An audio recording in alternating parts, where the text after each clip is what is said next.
Ok, bonjour chers téléspectateurs et bonjour à vous aussi chers internautes.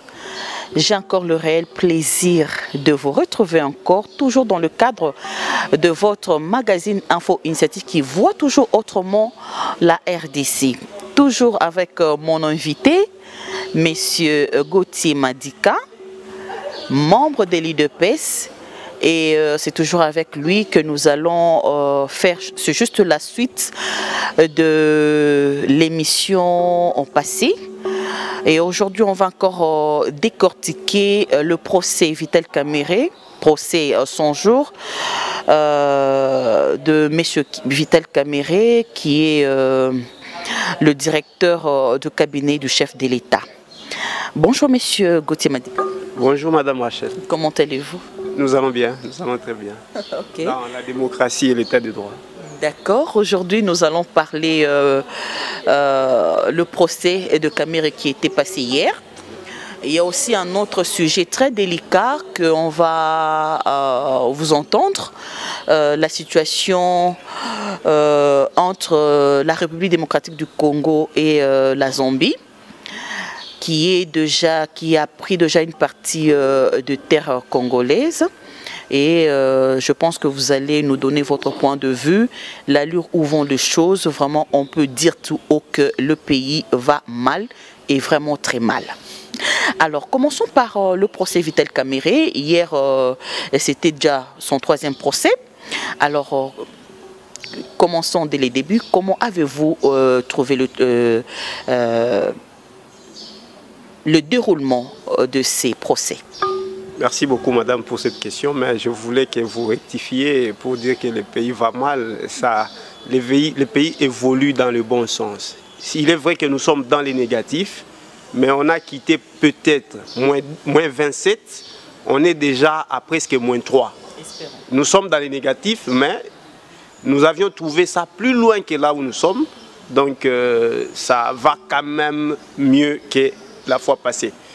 Alors, pour le procès Kamerhe, je suis content que toute la lumière soit en train d'être faite déjà aujourd'hui.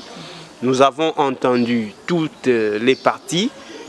Et avant vraiment de développer ces sujets-là, j'aimerais plutôt faire un hommage au feu juge Yanni qui est décédé, qui était le président de ces tribunaux-là, de cette chambre-là. En tout cas, sa mémoire, nous gardons dans nos têtes, nous gardons une très bonne mémoire de lui, nous, peuple congolais.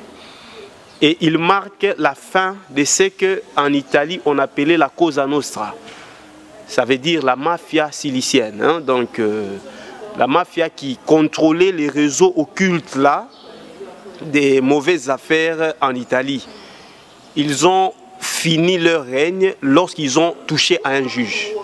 Lorsqu'ils avaient touché un juge, ils ont tué les juges Giovanni, je crois, les juges Giovanni. Quand ils l'ont tué, c'était la fin. Tous les autres juges avaient dit, aujourd'hui c'est fini, même si on coopérait avec vous, parce que vous commencez à nous tuer, en tout cas ça sera la fin. Et c'est comme ça que la Cosa Nostra est finie. Ça, je considère que l'histoire se répète pour la République démocratique du Congo. J'encourage tous les juges à être forts en esprit parce que c'est maintenant la fin de l'impunité et de la mauvaise image qu'on avait de la justice congolaise. C'est maintenant que les magistrats, les avocats et les juges doivent faire en sorte que la justice congolaise soit réellement libérée, comme le cherchait M. Tambwe Mwamba, alors qu'il était encore ministre de Justice. Nous l'avons tous suivi dernièrement sur Top Congo quand il disait que quand il était ministre de Justice, il s'est battu pour que l'ingérence politique quitte la justice. Mais M. Christian Lusakoueno lui a dit chose qui n'est jamais arrivée. Et il a reconnu que ça n'est jamais arrivé. Parce qu'il ne voulait pas. Alors ici, M. le Président Félix Tshisekedi martèle pour que la justice soit libre, en tout cas que les juges, les magistrats, les avocats et tous les administratifs de l'appareil judiciaire du pays et du pouvoir judiciaire soient encouragés par la mort du président Yanni. Que ça ne vous abatte pas, c'est comme ça que la Cosa Nostra a été a été mise en péril dans l'Italie. Donc je crois que cette mort-là, nous la regrettons, mais ça encourage et on considère que c'est le prix qu'il fallait pour que la justice soit libérée et ça laissera définitivement, ça se voit.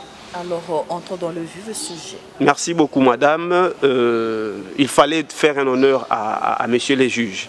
Alors, pour le procès Kamere, tel que ça se déroule jusqu'à ce stade, je suis sûr que c'est très simple. Si je peux résumer par rapport aux 4 témoins qui viennent déjà de passer, y compris monsieur Kangoudia, qui était à l'époque ministre du budget, il ne reconnaît pas avoir mis la main dans cette affaire-là. Si nous prenons le témoignage de M. Bitankwira, en tout cas, il ne reconnaît pas les contrats de 57 millions. Il l'a signé en tant que projet. Et on ne lui avait jamais dit que ça a évolué pour qu'il ordonne, il fasse un état de besoin en bonne et due forme pour que les budgets et les finances puissent établir réellement d'engager l'État dans les dépenses, quoi.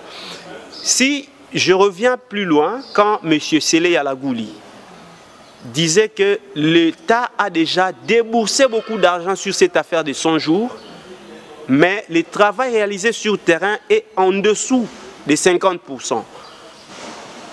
Il a été contredit par M. Vital Kamere, qui disait que tous les travaux sont déjà très bien, c'est les finances qui bloquent pour que les marchés n'évoluent pas. C'est cette contradiction-là qui avait fait en sorte que la justice puisse se saisir, bien entendu sur demande du président de la République. Qu'est-ce que je comprends dans les dossiers 100 jours? Avec le procès Kamere, bien sûr, tout le monde qui était dans le gouvernement dit qu'ils ont été cloués au sol, comme on dit. Hein. C'est un terme qu'on utilise en aviation. Ils ont été cloués au sol. Ça veut dire que les gouvernements étaient paralysés. Personne ne pouvait engager quoi que ce soit comme dépense, sauf sur autorisation du directeur des cabinets. Alors, profitant de cette influence-là, si vous entendez M. Kamere, il dit c'était un programme d'urgence de 100 jours. Il souligne l'aspect urgence. Alors, quelle a été l'urgence? Alors, pour lui, il dit qu'on pouvait se passer de certaines lois qui obligent à ce que, par exemple, pour le paiement d'un contrat, le gouvernement ne peut donner les 100% que si tout le matériel est déjà livré. Si c'est une avance qu'il faut payer, il y a une loi, un expert l'a dit bien là dans le procès, il y a une loi qui interdit au gouvernement de payer au-delà de 20% pour tel type de service. Et si c'est un service, ce n'est pas un service, c'est des matériels qu'on doit livrer, pas plus de 30% avant que vous n'ayez la marchandise. Donc comme avance, on ne pouvait pas donner 57 millions. Il y a un expert qui a parlé de ça là-bas. Alors, M. Kamere dit que c'était un programme de 100 jours d'urgence.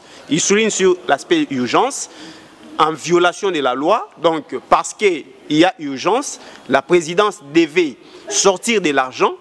Et le président, quand il donne l'ordre, il fait confiance à Kamere et aux autres experts. C'est à eux de vérifier si réellement tous les textes légaux en vigueur en République démocratique du Congo sont respectés quand ils déboursent de l'argent.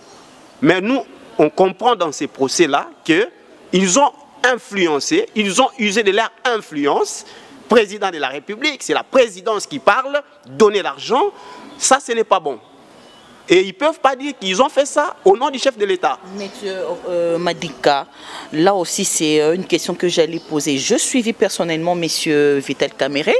Il jure qu'au nom du chef de l'État, il jure qu'au nom du président de la République. Mais vous ne trouvez pas plutôt que ce qu'il a fait, ce qu'il a exécuté, c'était avantageux pour le président de la République. C'est pourquoi aujourd'hui il dit pourquoi il est accusé. Si c'était que pour accomplir le vœu ou encore le souhait du président de la République. Merci beaucoup, madame, pour cette question. Il y a une précision de taille qu'il faut comprendre. Le président est un leader supérieur il édicte des grandes lignes de vision. Alors, il y a toute une chaîne d'exécution des instructions qu'il donne. Il peut dire que faites-moi dans 10 jours autant de maisons préfabriquées. Ça ne vous épargne pas, vous, parce que vous êtes d'IRCAB, pour aller commencer à brûler la loi partout, les textes légaux du pays, pour commencer à dire c'est la présidence qui dit donner l'argent. Non, c'est à vous de prendre les responsabilités pour que tous les textes légaux soient respectés dans l'exécution de la vision du chef de l'État. Au fait, c'est ça qu'il y a eu comme problème. C'est de manière simple, c'est comme ça que moi je comprends le problème. Il y a des textes légaux qui interdisent, par exemple, qu'il ne faut pas payer autant tant que vous n'avez pas l'argent. On parle de 20%, dans d'autres cas on parle de 30%. Hein, ça dépend. Si c'est un service qu'on va vous rendre, c'est 20%. Si ce sont des matériels qu'on doit acheter, c'est 30%. Donc l'État ne pouvait pas payer 57 millions du coup sans qu'il y ait d'abord la marchandise sous ses yeux. Ça, c'est une loi. Est-ce que c'est le président de la République qui doit aller fouiner dans tout ça pour voir? Il a déjà beaucoup de charges. Il a beaucoup de conseillers. Ils sont là pour ça.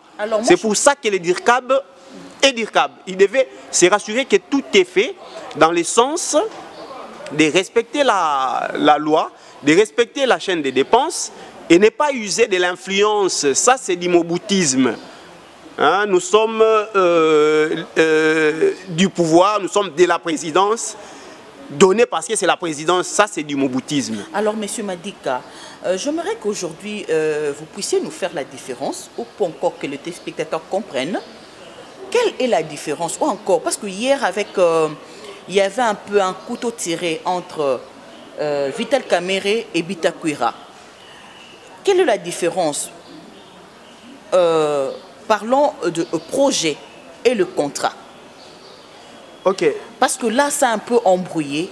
Je ne sais même pas si les téléspectateurs ou encore ceux qui ont suivi, parce que le procès d'hier, c'était plus que même un match de foot, plus que le football, hein, parce que vraiment tout le monde était branché. Alors, essayez un peu de faire comprendre à nos téléspectateurs ou encore internautes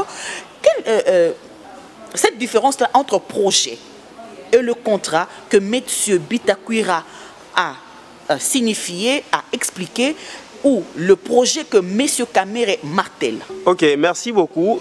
Les projets et les contrats se diffèrent en ce sens. Hein. Le premier contrat que M. Bitakwira avait signé, c'était de 26 millions hein, pour les maisons dans 9 provinces et puis pour 900 maisons. 900 maisons. Alors, M. Bitakwira a dit que ça a été un projet moribond qui est décédé parce qu'il n'y avait pas d'argent. Hein, monsieur le... Mais du moins, le gouvernement avait déjà débloqué 14 millions, si je m'abuse, c'était 7 millions et encore 7 millions. Donc, il a parlé au moins de 14 millions qui a été quand même débloqué. Non, tout ça, c'est venu après. D'après M. Bitakwira, dans son projet à lui, c'était une lettre morte. Monsieur le ministre de budget vient, hein, l'ex-ministre de budget vient de dire même qu'ils ont privilégié ailleurs. Ils ont vu que la nourriture, les Congolais à faim, ils doivent manger. C'était parmi des priorités pour eux. Ils ne pouvaient pas aller dépenser de l'argent dans d'autres projets. Alors, le contrat qui a modifié, le premier contrat de M. Bitakwira, qui a amené le nombre de maisons de 900 à 1500, et le montant de 26 millions à 57 millions, c'est ce contrat-là qui était un projet sous les yeux de M. Bitakwira. M. Bitakwira dit qu'il a approuvé le projet pour que le projet aille se faire examiner dans la direction des marchés, de la direction générale des passations des marchés publics, des contrôles des marchés publics, pardon. Et c'est cette direction-là qui devait normalement donner l'avis de non-objection, chose qui n'a pas été faite. Toujours la présidence de la République vient pour insister que vous devez laisser passer ces marchés-là.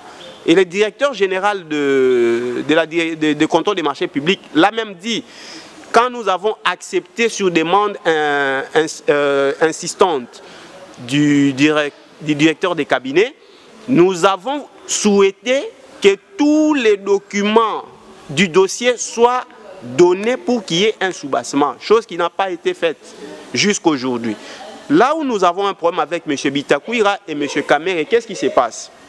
En réalité, c'est comme si on a abusé de la signature de M. Bitakwira pour que les choses aillent un peu plus vite. C'est là où c'est un peu louche. Bitakwira avait signé... Son pouvoir a été usurpé, hein, parce que là, il fut ministre de l'urbanisme. C'est comme ça qu'il, disons, de développement rural, à l'époque, oui. C'est comme ça qu'ils ont dit. Eux tous ont dit que le gouvernement a été paralysé, cloué au sol.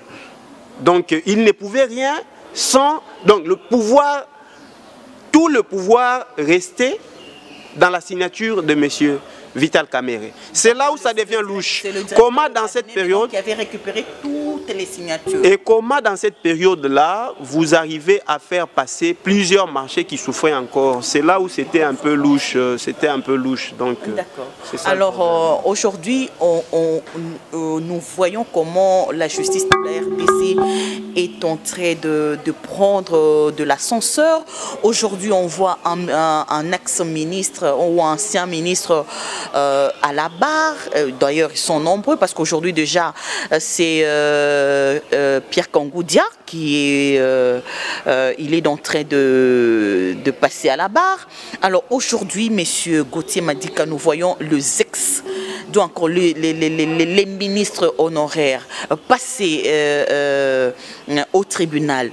Comment sentez-vous le long de la justice dans Madame, la justice est en train d'évoluer très bien. Et tout ça, ce n'est pas pour faire du spectacle. Hein. C'est pour que le peuple congolais trouve son bien-être. C'est pour ça que le président Félix se bat.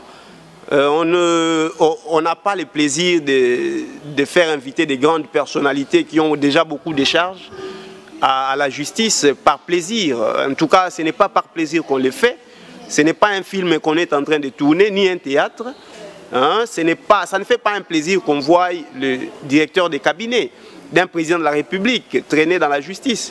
Ça ne fait pas plaisir. Mais tout ce que le président de la République cherche, c'est que le peuple congolais retrouve son bonheur. Que la population soit consciente de ce que nous sommes en train de faire. Le président ne le fait pas pour son plaisir. Il ne libère pas la justice parce qu'il veut que vous voyez des théâtres. Non plus des comptes à rendre. Ce n'est pas non plus des comptes à rendre ni la poursuite aux sorciers. Donc c'est vraiment la recherche, la quête du bien-être des Congolais. C'est pour ça que l'UDPS se bat. Et je suis très sûr que le peuple est témoin de ce qui se passe. En tout cas, tout le monde voit les efforts que le président de la République est en train de fournir pour le bien-être des Congolais. Et tout le monde voit qui est en train de bloquer. Mais heureusement, la justice est là pour éclairer.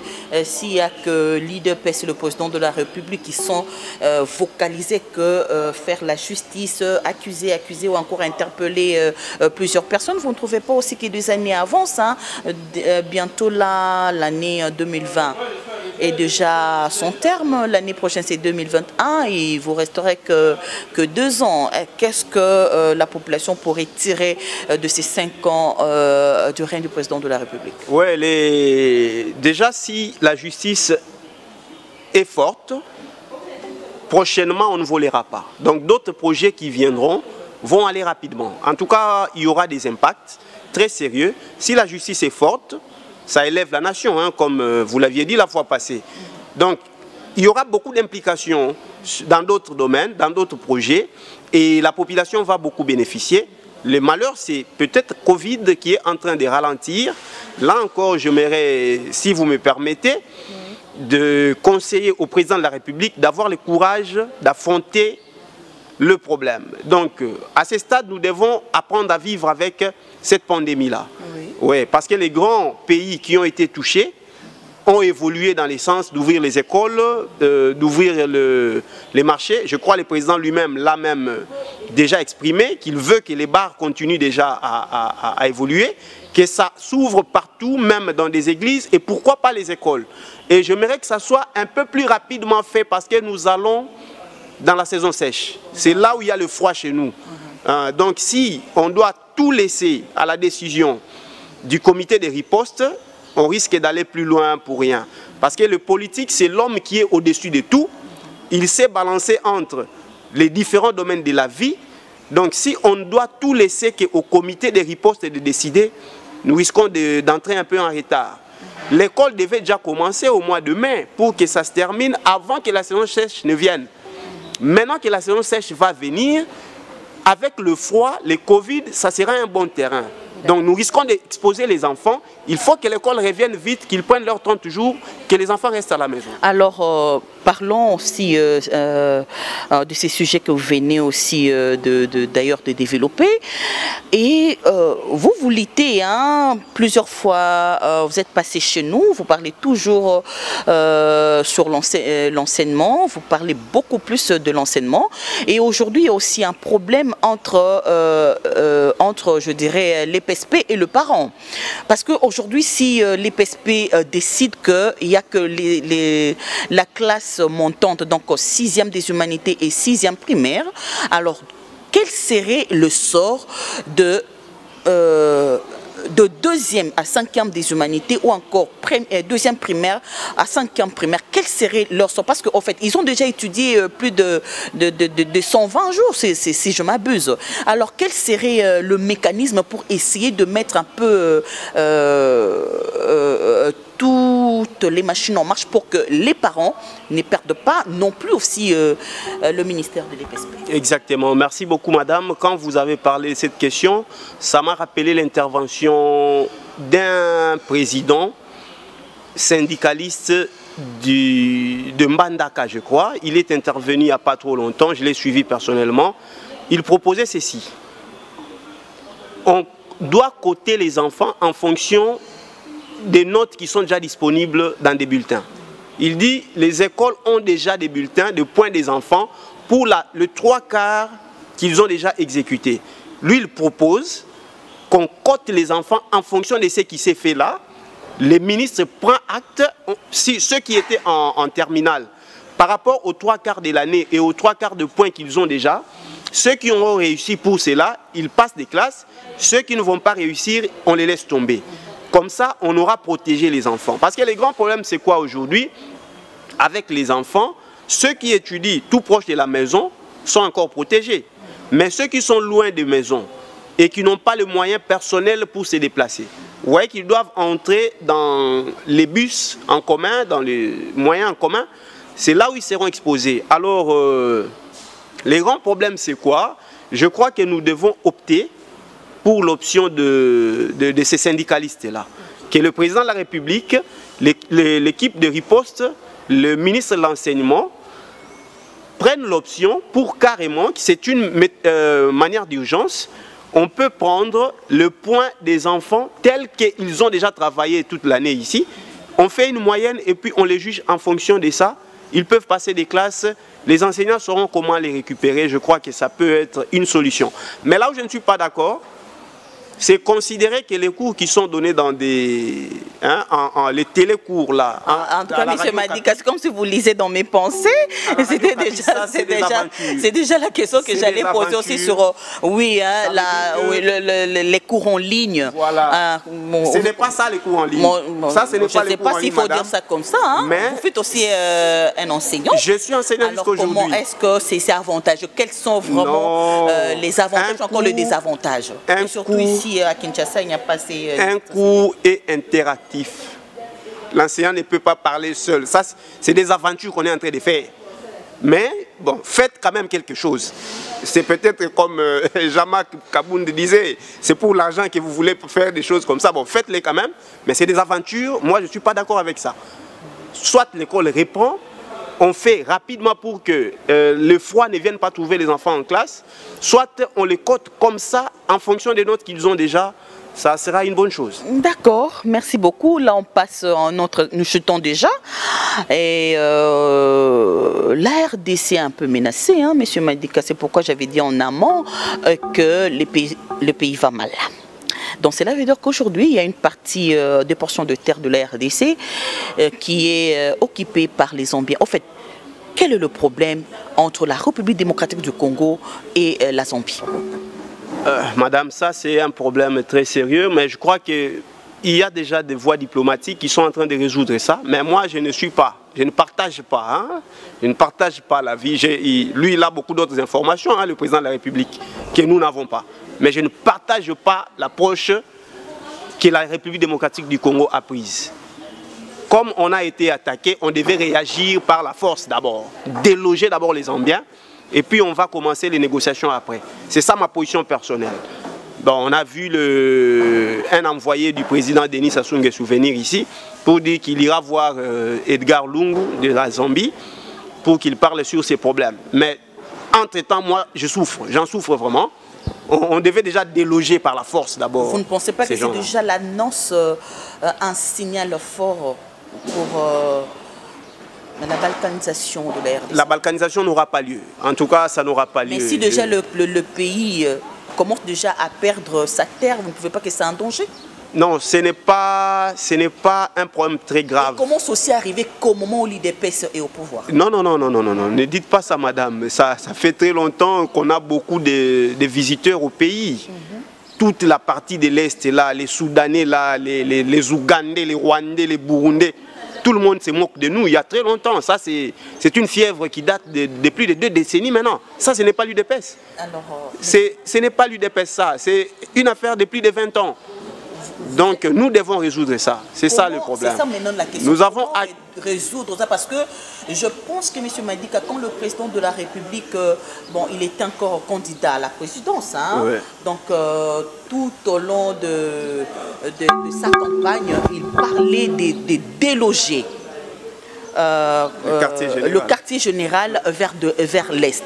Donc je pense que d'ailleurs c'est ce qui a d'ailleurs motivé aussi nos frères de l'Est de s'appuyer à lui, parce que c'était une très bonne vision de délocaliser c'est quoi encore le quartier général de l'armée. Ouais. Mais jusqu'aujourd'hui, le président de la République n'a pas encore mis en exergue cette promesse-là. Et d'ailleurs, c'est ce qui fragilise d'ailleurs l'Est de la République.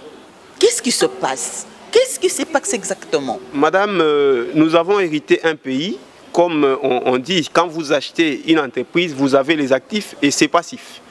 Ça, c'est parmi les dossiers les plus sensibles de la RDC. Parmi les passifs que nous avons hérités dans le pays. Mais je crois que sa réalisation, sa concrétisation, le président tient toujours à sa promesse. Mais il ne peut pas le faire seul. Il faut que les avis techniques lui donnent le pouvoir de le faire. Je crois que les études sont en train d'être menées. Et si la paix est rétablie, tous les services liés à donner un point de vue sur le déplacement de l'état-major ou pas dans la partie Est. Si ces services-là donnent leur avis, je crois que ça sera fait. Et la cible dans tout ça, c'est pacifier l'Est du pays. Ça, c'est un problème sérieux, mais ça sera fait. Avec l'impulsion du nouveau pouvoir, du nouveau chef de l'État, je crois que ça sera fait. Alors là, nous chutons déjà, hein, M. Madika. Aujourd'hui, avec la situation de Covid-19, on ne sait plus tout reprendre. Alors, parlons d'une hypothèse. Au cas où il y aurait encore une prolongation à l'ouverture des activités, quel serait le sort du peuple congolais? Là, nous chutons déjà. Ok, en tout cas, c'est ce que je ne souhaite pas vraiment. Parce que la manière dont nous vivons déjà à Kinshasa, en dehors de Gombe, moi, ça ne me prouve pas que les gens sont confinés. Si vous regardez même les frontières de Kinshasa, hein, je parle de frontières terrestres, hein, vers le Bas-Congo là-bas et vers Bandundu, ce sont des frontières poreuses, ce n'est pas fermé. Hein, ce n'est pas fermé. Donc je vois déjà que l'exécution des mesures souffre déjà. Ça veut dire que les gens n'arrivent pas à le faire. Alors je vais souhaiter à ce que le dirigeant, les responsables puissent faire un effort de commencer déjà à chercher à déconfiner en renforçant les mesures barrières pour que la pandémie ne continue pas à se propager, mais laisser l'économie vivre. Parce que c'est ça ce que nous avons déjà vu dans d'autres pays et sous d'autres cieux. Alors, un mot de la fin. Merci beaucoup, madame. J'aurais pensé que vous alliez me poser une question sur la destitution de mon président. Ça m'a étonné que vous ayez échappé à cette question-là. Bon, mais